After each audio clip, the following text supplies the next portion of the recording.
How to buy crypto on Kraken wallet. Hello everybody, welcome back to my channel. This is me Pipin Basnet, and today I'll guide you on how you can buy crypto on the Kraken wallet. Now the process itself is relatively easy and simple, so let me guide you through. First things first, you want to get the Kraken wallet and you want to open it up and make sure you're logged into your account. Once you're logged in, now in my case I'm logged in but I haven't verified my identity. You want to verify it and you want to add funds to it.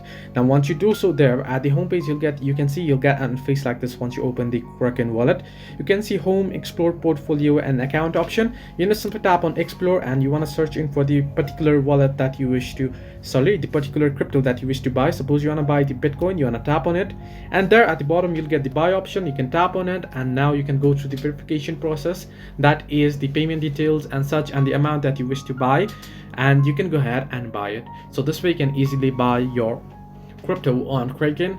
Hope this helped you. Do like and subscribe, and do not forget to leave a comment down below if you have any further issues.